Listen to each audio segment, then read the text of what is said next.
I'm sure you thought you're coming after the war. It would have came either way. Yeah, you would have come right, exactly. So I hear where they arranged some fireworks.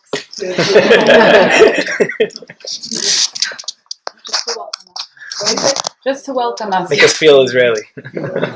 Have something to put on Facebook. It's already there. It's already on. It's already there. Well. So, I was actually, my niece is married to David Sabato, and I was promised by Professor Shveka there in the family that I'm a candidate for honorary Halabi residence because I was doing Brindisi. They do the rhymes and the smachot. I was doing Brindisi, and he approved of the Brindisi, and he said that he'll consider us. So we're honored to have you. Thank you. I'll just say, I'll open up, and then we'll go whatever direction that's interesting for you. If you wanna, we'll ask, and we'll roll from there. Okay. It's been, I'm trying to define this summer. It was very painful, but in a way, I mean, yeah, it's been hell and it's been intensive, and it was, there's some horrible places there, but it was also glorious. There was something unbelievable about these, what is it now? 8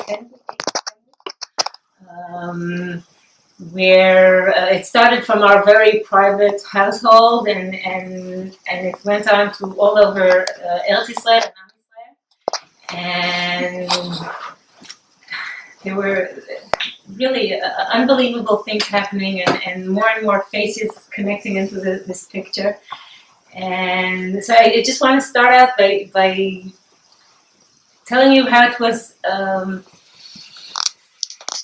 Within hours and days, and then onto the weeks that the search for our children started and went on, and then during when we found out the terrible news and the mourning period, we weren't left alone for a second, and we didn't feel alone for 1 minute, and it was in every circle I can describe. I mean, starting out with this unbelievable community in Ofema. I can't tell you what kind of support they gave us, and how sensitive they were to the different needs, and to the, giving a family its space, and giving it everything it needs before it even knows what they need. But the circles got wider and wider and wider, and we started connecting with Jews from literally all over the world. I spoke to Jews in Cape Town, in Australia, in Kathmandu, in South America, and Europe, and there were delegations coming from Argentina, from Rome, from Brazil. Really, a week after the boys were found, we were scheduled to meet the Pope, and so we can connect with the Catholic world, and that was the hard work of some very good Jews in Rome that were working hard to arrange it. And people all over where they were connecting to their local congressmen and parliament members, and everybody was trying to do whatever they can. And it was a real, true sense of family. People said, I have the pictures of the boys in my siddur, and my children are saying, and from the youngest to the oldest, everybody was so involved. The pictures of the boys on the lawns and all over, and the rallies, and we were very, very aware of it. In the beginning, it took time until we realized how huge this was, but it really went beyond words, and I can't tell you how it literally meant the world to us. When we tried to assess what was going on, and sometimes it seems like an illusion, this connection. I use an image that I find useful for me.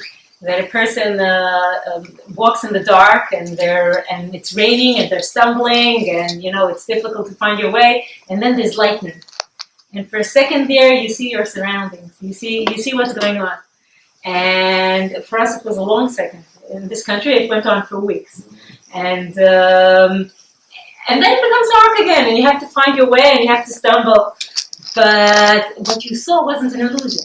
It was the real surrounding, the real, the groundworks of what we are, who we really are as a nation, and surely what we could be. So there's a different question of how to preserve some of that, to make it live on, but the experience was absolutely a true experience. And the connections were so deep, and people were so involved. It was like their own child. So that's just something I want to express our gratitude. I speak for me, for my husband, and my children, and also for the Ifach and child family. It was unbelievable for us, and it really meant so much. So thank you. We really truly know that we weren't alone in this. And beyond that, I'd love to tell you more, and I want to know which direction interests you. So just ask whatever you feel like asking. Yeah. Can I read a letter that my wife wrote to you? If it's going to make me blush. She asked me to read this out to you.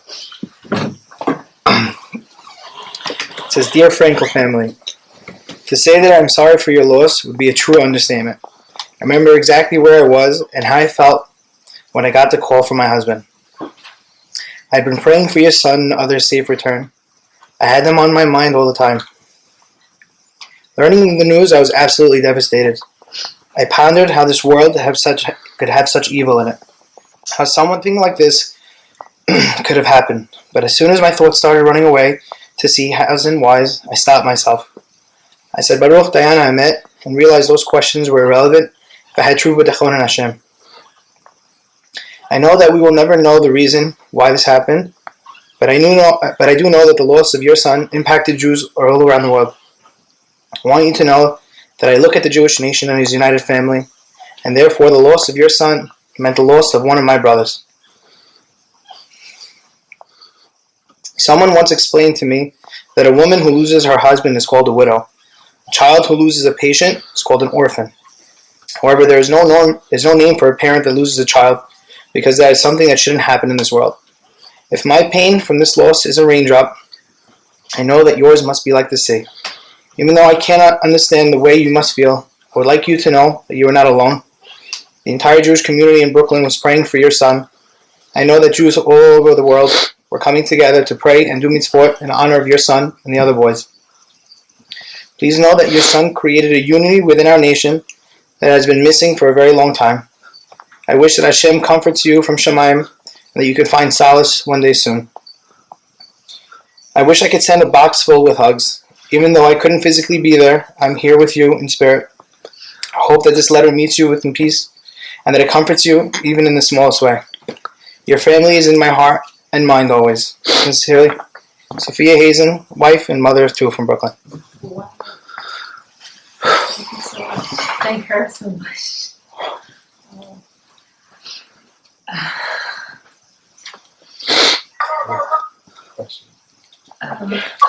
Yeah, okay. Yes. My name is Joseph Waba. I came with my wife and my son and my daughter-in-law. I'm sure that your pain and suffering were really, unimaginable and unbearable. But I just think that you should know that your son and the other two boys, I really think, helped save Medinat Yisrael with the unity that was created, and the entire nation has a resolve now to know what they're fighting for, and everyone is united. And it's hard to think that people were thinking up of giving back land and trying to negotiate with people that they realize. I think hopefully everyone realizes now there's really no negotiating that's possible, and I think that you hopefully can take some solace from that fact that your son and the other two boys really saved this country. So, thanks. As a rule, I stay out of the cheshbonot of HaKadosh Baruch Hu. So I don't know how Hashem rules the world and what the processes exactly are. One of the moments where I had Siyata Dishmaya really was that in the Kotel, I didn't know that somebody was filming, and there was a bunch of kids running to me and saying, we're davening and we're praying and everything. Yeah, and I had this little tiny anxiety attack. What would happen if things go wrong? And I started talking to them, saying, Hashem doesn't work for us. We pray, but Hashem does what they want. And if I would have known that somebody filmed it, I would have said, yeah, take that camera away. And somehow it was a necessary discussion that we had to go through. It had to go out to the world, and people had to start talking about the meaning of prayer, and that it's not some kind of a bank machine where you put in the tehillim one way and you get the result the other. So in that spirit, I still don't attempt or presume to know how Hashem runs the world. So for instance, when people say we discovered the tunnels because of the boys, it's very probable. It could be this saved us a horrendous terror attack. I don't know for sure. What I do know for sure, because that's the way I see reality, is closer to what you're describing, that if this war was at our doorstep, and believe me, we had no idea. Just a couple months ago, nobody would have dreamt that people would walk into Gaza. If that was something we were supposed to experience, and apparently yes, because the other option was, the tunnel attacks, we had to come into it with solidarity and with a nation that stands together, because you can't go into such a complicated war when you're torn apart and you're screaming at each other. So I think that was a process we went through. I imagine that everything happens is mechuvan, but I saw for a fact that this happened. It brought us into this hard war in a place where we can handle endangering the best of our boys and unfortunately losing a terrible number. Nothing like the Palestinians had, but everyone is a treasure. Regarding what you said about everybody seeing the reality, it feels to me like Rav Dov Zinger is the principal of Gilad and Naftali. They were on their way home from high school. In his eulogy said, there are two Jews, there are three opinions and one heart. Yeah? So I think we start to keep those three opinions. We're not going to all start thinking the same tomorrow, and I don't know, maybe we won't really count as Jews if we won't have three opinions for every two Jews. But if we at least remember the basis of being one heart, of feeling one heart, that's a tremendous thing. Yeah. My name is Dahlia. How do you disconnect so much? I mean, I'm assuming that there's a disconnect. I'm being presumptuous, but from the anger, because there's a part of me that just feels angry for you. And I'm very admirable that you're so able to look past that. Okay. So for a second there, I thought you're going to say that if I'm separating the pain from the life, and that that's interwoven. It's in the time of the search, I was very much in control, and I was saying if I have to fall apart, I'll fall apart later. But then it was time to fall apart, and I did my sharing of, and on a daily basis, my sharing of. I think it helps people heal, right? We're supposed to weep. So there, in the place of pain, the pain is true, and the good is true, and we live through it all. The issue of anger is something I can't afford. Anger is I feel when I come even in its vicinity, I feel it's gonna drink up all my energy. Seriously. There was a moment there when in the search that they published the faces and names of the kidnappers. We knew from day one, like we were kidnapped Thursday night. By Shabbat, we all knew. I mean, the people that were there, the names and who they are exactly, etc. We're talking about 3 people directly involved and about 25 people altogether supporting this group. But only 10 days later, I think their pictures were published. And I looked at their pictures for a second, and one thing I could imagine the evil in their eyes, and it made me very anxious. At that point, I thought there's a good chance that my son is alive. And the second is I felt it's taking me that way, and I really can't afford it. So somebody called me. This girl called me, and she said, "Somebody told me to call you because I'm very angry at Hakadosh Baruch Hu that it ended up this way. I'm very angry." Now she didn't say I'm angry at Hamas. She said I'm angry at Hakadosh Baruch Hu.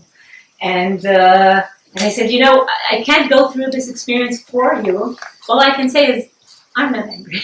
I mean, I'm sad, I'm in pain, I have a lot to deal with. Anger is not where I'm at.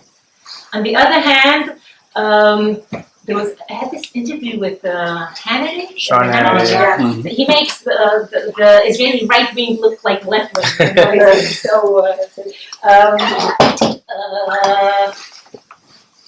And he kind of said, so how do you have so much spirit of forgiveness or something like that? I said, I don't forgive. I don't forgive the murderers.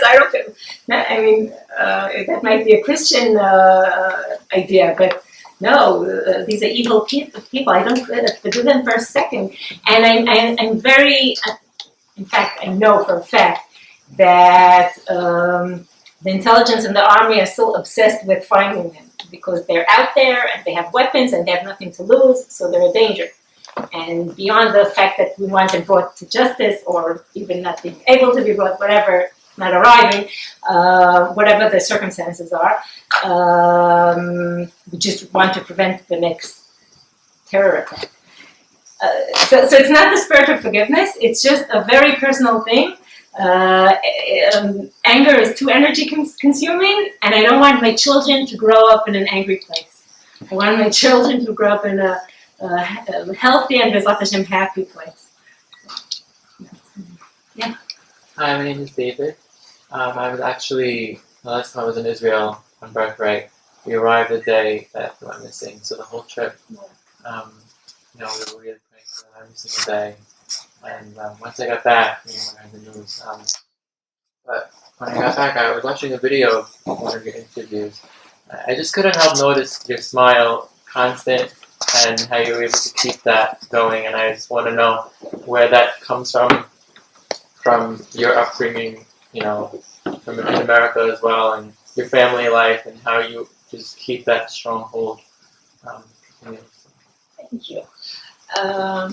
That's unbelievable. You were in Gibbs in the summer and you're back here. Didn't have enough as a cook. I thought that's where like here a month ago. Me too. For that and came for that. So, for anybody considering, there isn't a day that goes by that I'm not full of gratitude to my parents that made Aliyah years ago, before I was born. Some of my siblings were born in America and I grew up in Israel. And truly, even after we paid this, my father says, so even though at this point there was a terrible price to pay, I for a second there, there isn't a day that goes by that says, thank for that. I don't know if I would be Omed B'Mechan, if I would go through this experience, I'd have the strength to pick myself up from the comfortable life in New York and